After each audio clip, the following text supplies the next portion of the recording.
Now it works. All right. Welcome everybody to Live at the McGovern for our presentation on going to Uganda from last year and encouraging others to join if we go this next year. So I'm just going to turn it over and let everybody introduce themselves and tell a little bit about themselves.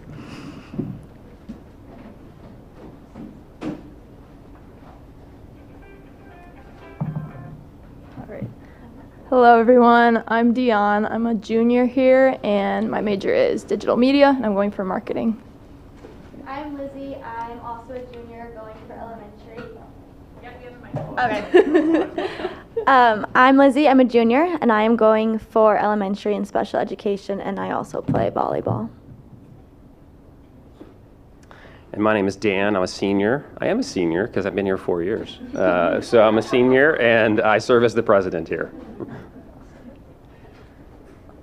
First to start, we're just going to play a little video about the ministry we went through in Uganda. We went through As One Ministry, so this is kind of a little recap about what they do and who they are.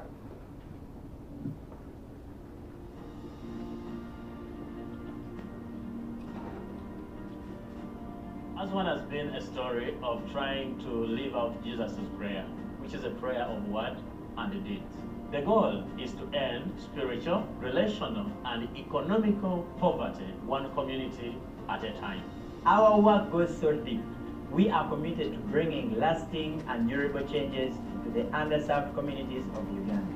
Through listening, learning, and understanding the interconnected challenges and issues of families in Uganda, we have come up with an approach that is locally led, holistic, sustainable, and Christ-centered. Our model, it works like this. We utilize donations or philanthropic capital to build a school, a health center, a farm, and a business in each community that we work in. And in Uganda, we operate with an earned revenue model that builds for communities to become self-sustaining. It's a simple yet powerful idea. The donor dollar, these investments become catalytic in these communities. Programs are led by Ugandans. We are empowered to tackle key challenges in rural communities by building local economies, creating jobs, educating students, providing healthy care, offering vocational training, empowering smallholder farmers, all with Christ at the center. The people who are accessing the programs are also the ones paying for it. They hold our Uganda team accountable, which drives greater services, higher quality programs, and ultimately our team is driven to want to deliver greater value to the people, to the customers that they are serving. It's a movement for discipleship. This work is a witness to God's love and intention for the world and for the people's lives.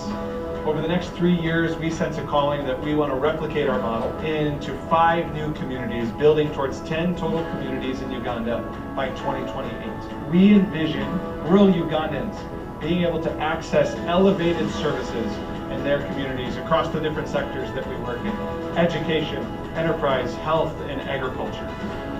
The saying is true: when Ugandans lead, the change is lasting. We are witnessing it.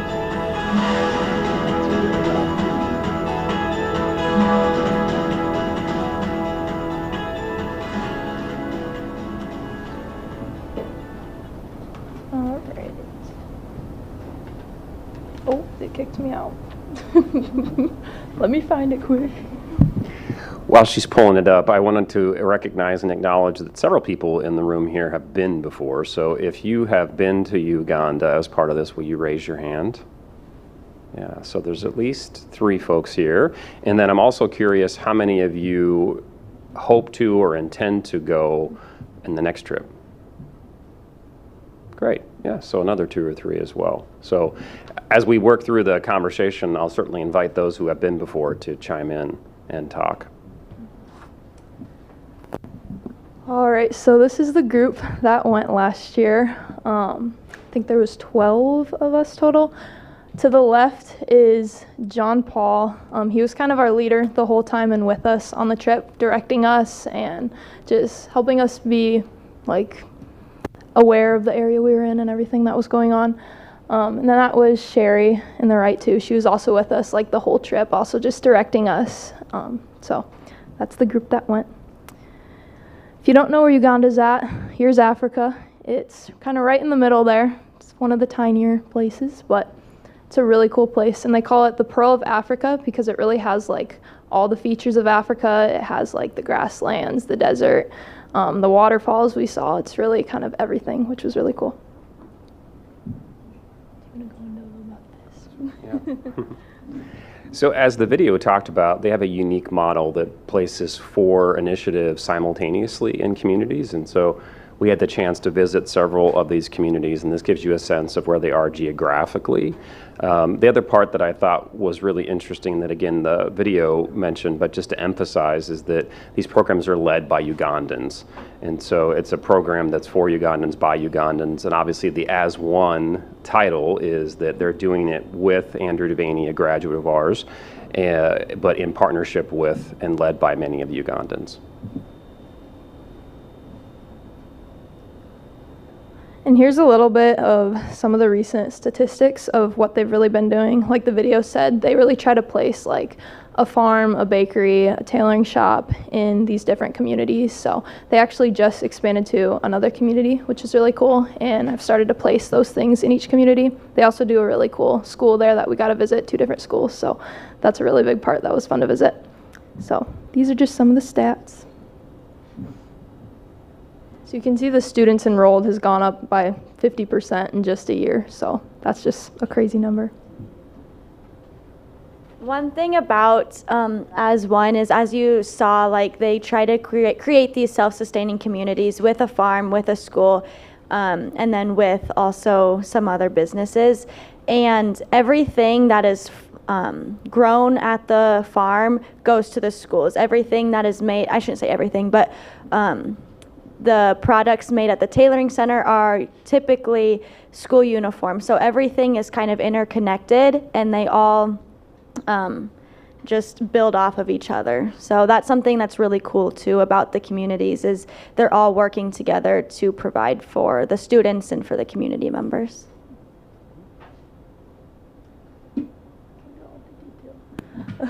So this is one of the first things we did. This is at the bakery.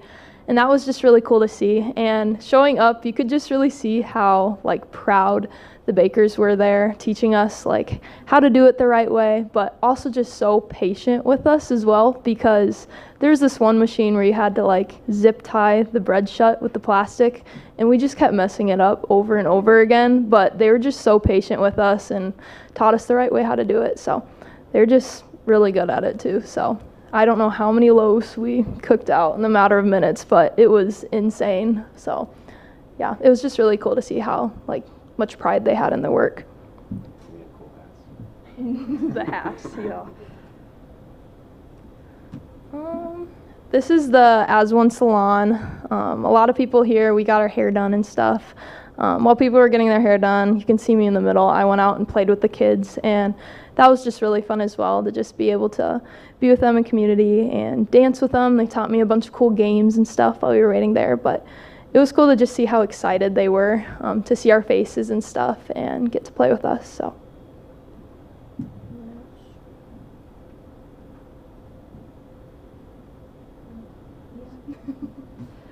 So we also got to visit a tailoring shop there, which, as I mentioned before, this is where a lot of the school uniforms are created. There's also, if citizens want to come and get any sort of clothing, they can also make them. It was really cool to see here.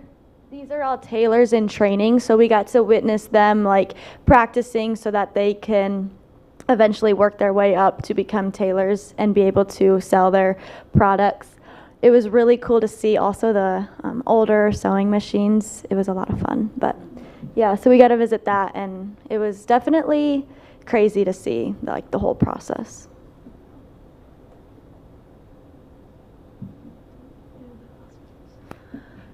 So we happened to visit 2 different hospitals. It was really cool to see the difference between like an As One hospital compared to a government hospital, just because of the care the As One hospital had.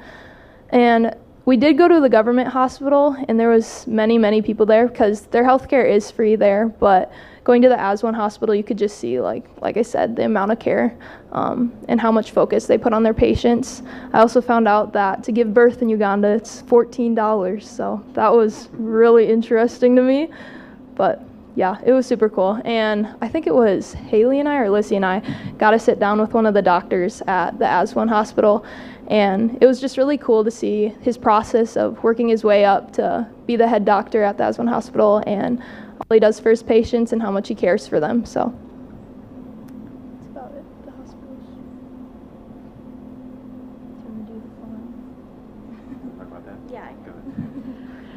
We, in Namayemba, which is where we spent most of our time, there is this farm that we got to visit, and so we got to take boda-bodas, which are kind of a mix between motorcycles and scooters, out to the farm, and that was a lot of fun. But there were several farmers there that were willing to give us a tour and kind of show us around. And as Dion mentioned with the baker, you could just see the pride that these farmers had. Just they were confident in their training, that they knew what they were doing, and in their ability to provide for their fellow Ugandans. So that was just really beautiful to see. For all of the Aswan employees, there's just this sense of pride and joy that, I don't know, it really set them apart. You could see how much pride they took in their work. Anyway, so everything that was grown at the farm goes to the schools, right? To feed the students and the teachers at lunch. So there was, all sorts of different crops, but it was really cool to see. Obviously, their farming looks a little bit different than here in the Midwest, so it was interesting to see the differences there. Jagger my brother, did take home a bottle of their soil to take to his Mitchell Tech professors to, yeah, which might not be legal, but we don't need to talk about that. But yeah, so this is just us touring. There were also a lot of the village kids saw us riding out to the farm, and they started running and chasing us to the farm, and so they also came on the tour with us. And one thing we'll touch on later is the kids there just love to see you. They just want to be around you. They want to touch you, and so that was really. These kids we've never met before, but they just come and they just latch onto your hand, and they will not let you go. And that was probably one of the best parts about the whole trip, was just being able to spend some time with these kids and make them smile. So. Just real quick, another unique attribute of this particular farm that they were proud of, and rightly so, was that they had solar powered in terms of the irrigation system. So they were able to show us and demonstrate that, and they were really proud of that new technology that they were using.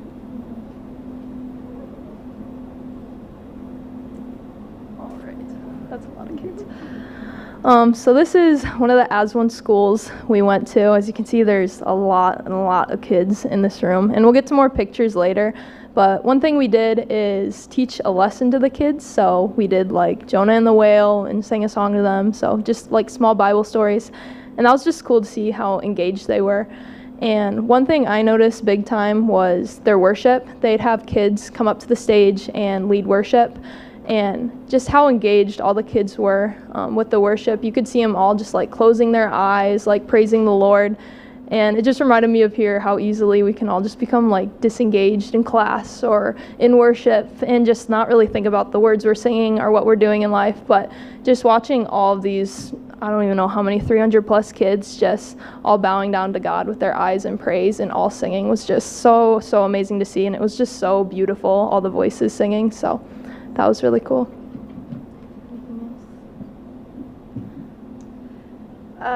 One other thing about their worship is they, I want to say there was probably, how old do you think that boy was that came up and led worship? Yeah, he had to have been like 8 or 9, and he came up in front of all of these students, which was a ton. Like, this room was packed full of students, and he got up there and he put his whole heart and soul into it, and you could see like students in the front kneeling and bowing, and like it was just the most beautiful, insane thing to witness, and just the way that they totally surrender their whole selves to worshiping the Lord.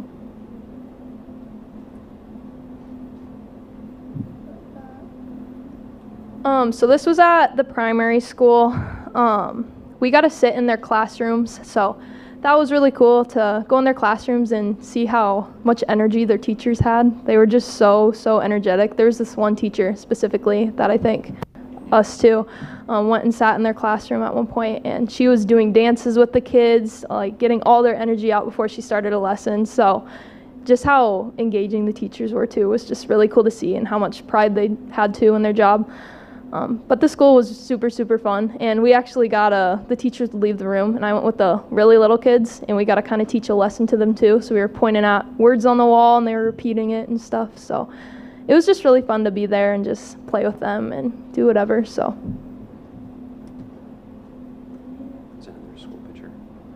As you can kind of get a sense of, just for those who haven't been, we would spend our days, much of our time in the primary schools, and then at the end of the day, we would often go back to the high school and play soccer or play volleyball and engage with the high school students in that way. And many of the high school students recognized, the students, the DWU students had been before, and so that was a place to kind of reconnect, was the high schools.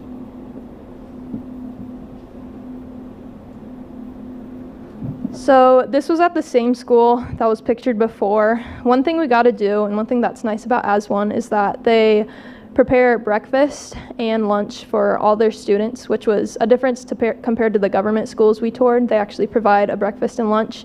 And again, like Lizzie said, it's like provided because of the farms they have connected to the schools.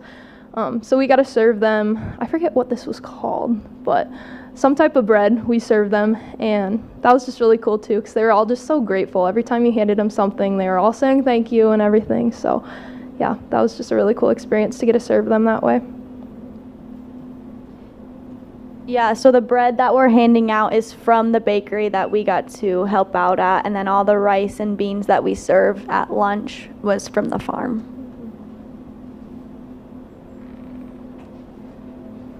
So this is from the high school. Again, we got to sit in different high school classrooms, so that was fun to just communicate with them and joke with them. They were really funny, so just being able to sit with them in their classroom was fun. And then, as you can see, we did this, I think, 2 or 3 times. We'd go to their high school and just play games with them. There was soccer, some people played, volleyball, just pretty much anything. So that was really fun to get to play them in volleyball. It got really competitive, and John Paul was our referee, and he had some crazy rules that, to try to get the Ugandans to beat us and stuff. But apparently you can't chuck a volleyball over the net to give it to the other team, or you get docked a point. So there was some, can't go under the net, or some crazy stuff. But I feel like that was just a really fun experience. And you can see too in the picture, a big rainbow showed up in the background. There's so many rainbows in Uganda, so that was a really cool thing too.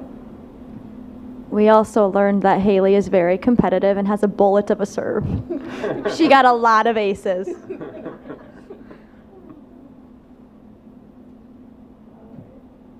talk about ours and then if you want to do yours a little bit. So our group split into, I think, 2 or 3, and we went into different homes for home visits. This was probably one of the most impactful things I'd say on the trip. Kittle and I went to one family, a mother, Zakia, and her son, Abdu, and she also has, I believe, 4 or 5 other kids as well. 2 of her kids, too, were gone taken care of, I think, the aunt and the grandma, I believe. So Abdu right now was kind of the oldest in the household. But just showing up to their place, one thing that just really was amazing is right when we showed up, Zakia, she spoke in Lugandan, so we didn't really understand, but John Paul translated for us. But she just said, "You guys are angels for showing up," and just praised us for just stepping into her home, even though she was the one inviting us. So that was just really impactful to see. But we sat with her and learned her story. Her husband had passed, I believe, 2 years prior.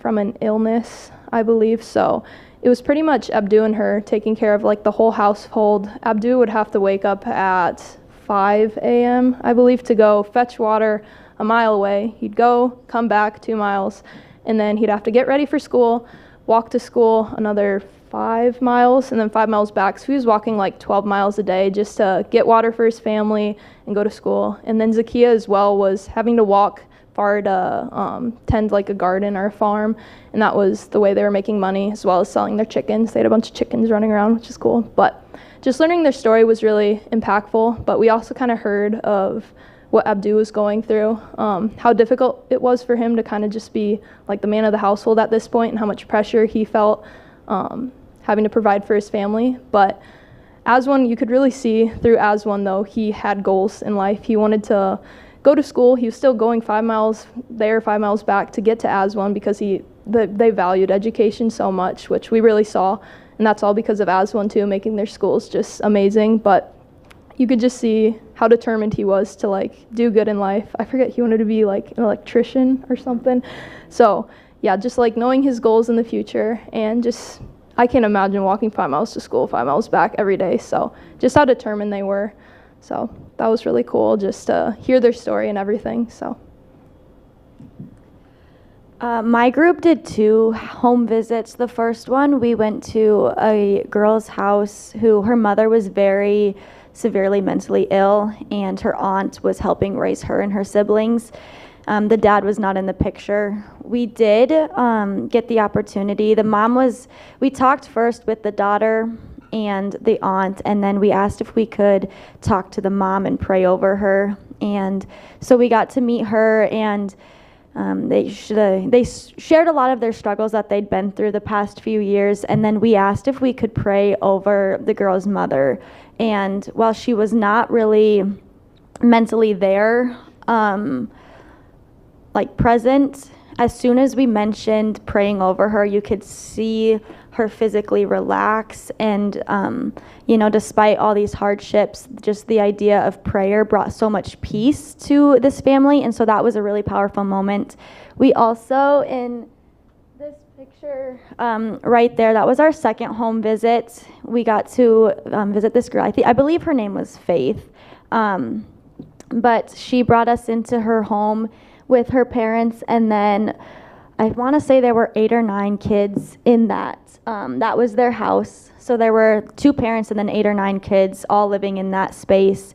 No electricity, no running water. And one of the beautiful things about this home visit was how grateful and joyful the parents were. You could see they were so proud of their daughter, and the fact that she was able to go to school and get an education, and they were just so overwhelmed with gratitude, which was beautiful to see. They were also so excited for us to be visiting them, despite having that many mouths to feed and not having a ton of resources. They gifted us a chicken and a huge platter of bananas, which would have gone so far in feeding their family, but as a way to show their gratitude for us and their joy in what Aswan is doing for them, they gifted us that food, which showed their generosity and their gratitude, which was very cool to see. But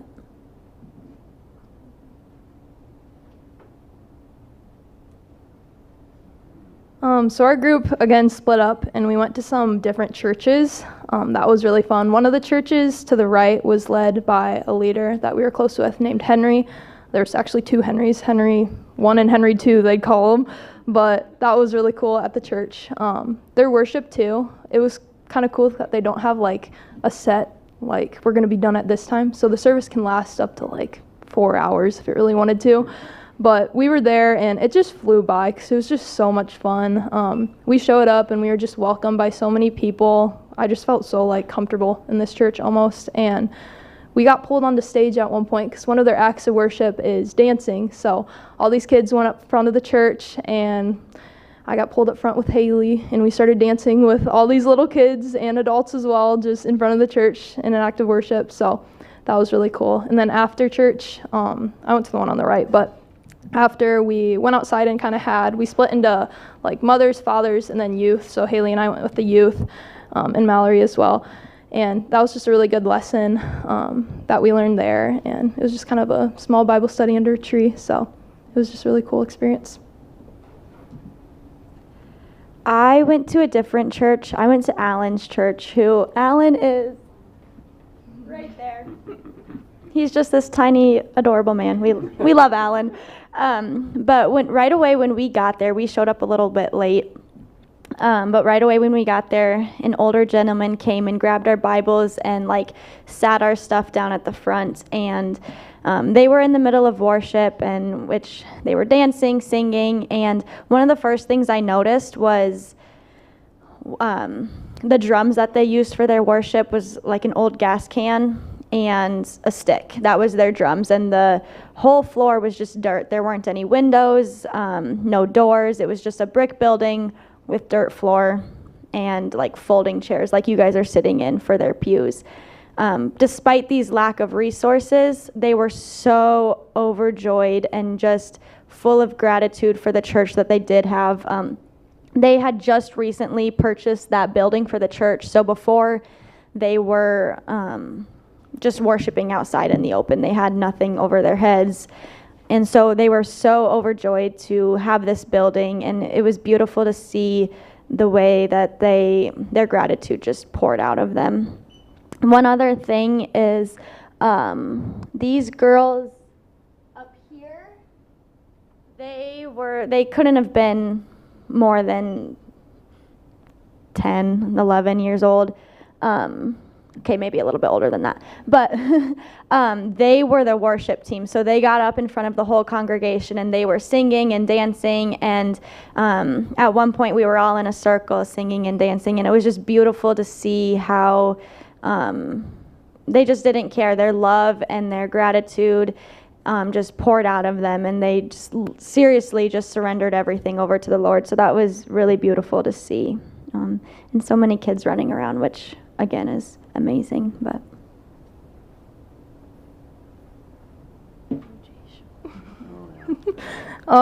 one day we had the opportunity to play in a soccer. You could go behind these trees and see a lion in the corner. So yeah, it was just a really cool experience. What was this called?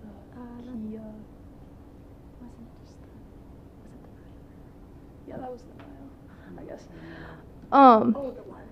Yeah, the waterfall.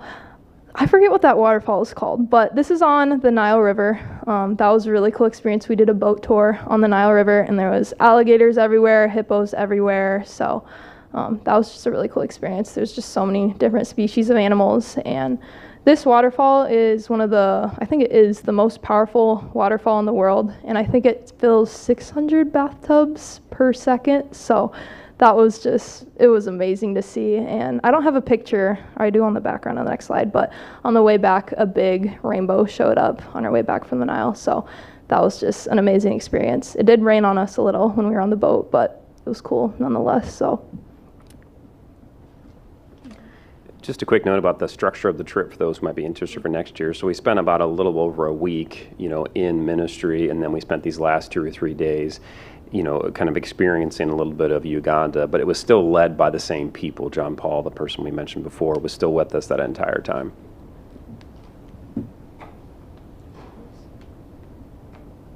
Ooh, that is bad. So we have a flyer that we can hand out. If you're interested, we'll give you all one. But it just kind of shows the information for the upcoming trip, Empowering Ugandans. It wasn't a lot of us like giving money or doing things or whatever. It's the whole trip is literally about connection. So that was just a really cool thing to experience, and just how joyful everything just changed me. So yeah. Final reflections and take questions. Yeah. One thing I kind of want to put in there is my favorite thing from the trip was going to the primary schools, and as soon as you get off the bus, you see you and they just want to touch you. I think at one point I had like 6 kids hanging on this arm, 6 kids hanging on this arm, and trying to walk, and they're like dragging me back. But it's just the joy that being in you, like them seeing you and being able to meet you and connect with you brings them so much joy. Just to see the joy that these kids hold despite their many hardships, and they're so secure in their faith and in the Lord that their joy just flows out of them. So it's a beautiful experience, and I highly recommend. Yeah, they've said it well. I mean, my one takeaway is the conversations we would have in smaller groups, like in the vans, and in the evenings we would also debrief them well. And one of the things that was said was that the place is spiritually rich and economically poor, and that just really struck me and stuck with me, I think, after the trip as well, because the people there they're spiritually rich. That was one of my main takeaways from the trip. I think, yeah, so that was the end of our prepared presentation, but we were eager to take additions from those who have been, as well as maybe questions from the audience.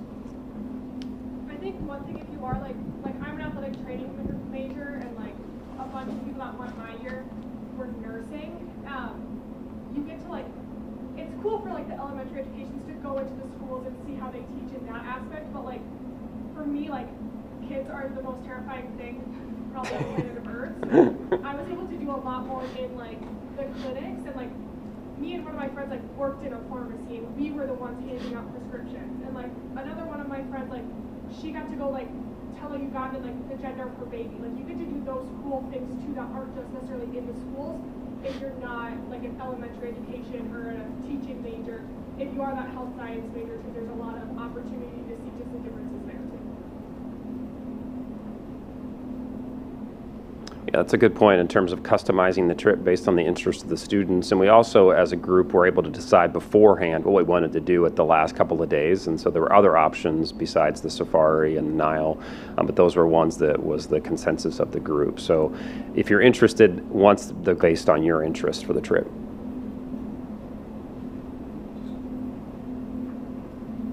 Where did you stay? Where did you sleep at? So the Aswan base has like a guest house for all of us to stay in, along with a couple other buildings in that compound. Thank you. In our guest house, there were 4 different rooms. There was a group of, I don't know, there were beds in each room for all of us to stay. So we all had our own bed, and then we shared a bathroom with each room. So like my room had 7 people, and we all shared a bathroom and had beds in it. And then there was a living area where we would eat each meal. They fed us lunch, breakfast, and supper. And we would play games. We played a lot of Mafia. And the food there, what was her? Miriam would prepare our food for every meal, and it was delicious. And then she would also clean. So we were very content with where we were at. We were very lucky to stay where we did. So as you can see on the map, it's the Namayemba area in the corner there. And we kind of just traveled around that area. We went to Ndudi. That's where the primary school, I believe, was that we visited and played with the kids at. So we were kind of traveling around that kind of middle area there, but it was super fun. And I wanted to add to Lizzie's thing about Miriam and the food and everything. The food was just amazing because it's all just like straight from the garden. So I just was always eating like rice, pumpkin. They just had such good food, chicken. It was amazing. So that was a really cool thing to do too.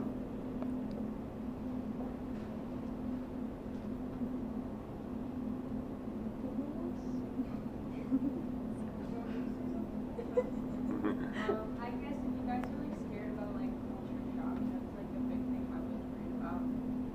I would say I got fairly like there was good education about it, and like they were very much like these are the things like they do, and like a big thing is like you get to know somebody and like they handshake, they do, they like go in and out, and like you'll just be standing there and you're like this is so weird, but for them it's like a sign of respect, and like that they're like without having to tell you I love you and miss you as a friend. One of the ladies at church, I never talked to her before. She didn't speak English.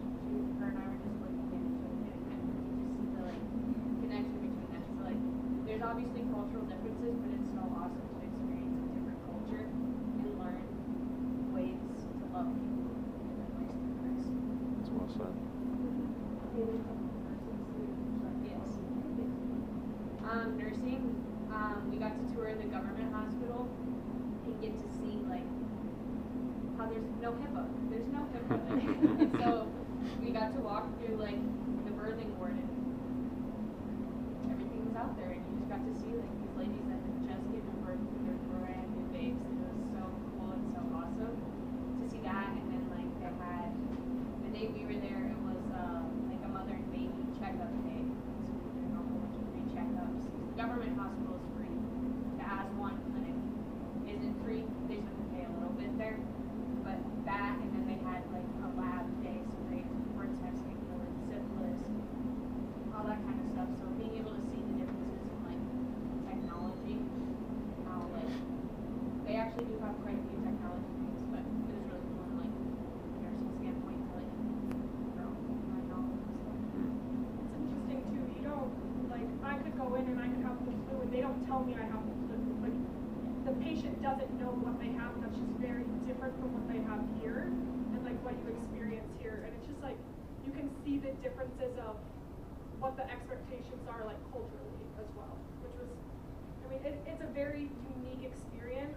And I tell everyone, and I mean, I kind of like to go a lot, but like there's never a more convenient time to go, as in like you don't have a lot of expectations when you're still in college. You don't have to, like, you can take 2 weeks off your part-time job, and it's, in the grand scheme of things, it's very, very inexpensive to go as well.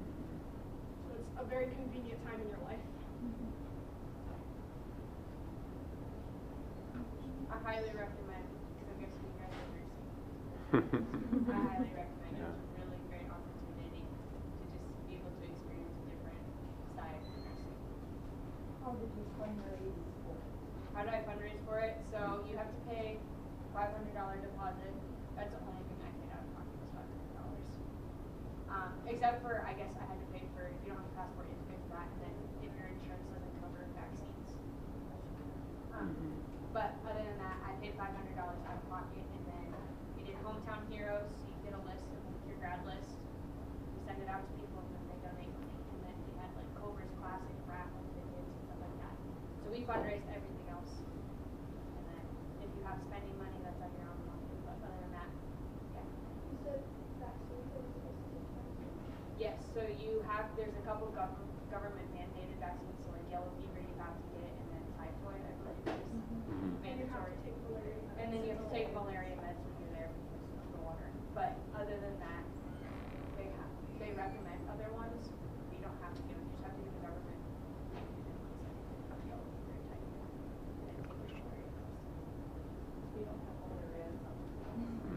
And then they also give you a traveler's diarrhea because you're eating food and you're trying things you don't usually eat. It messes with your biome in your stomach a little bit.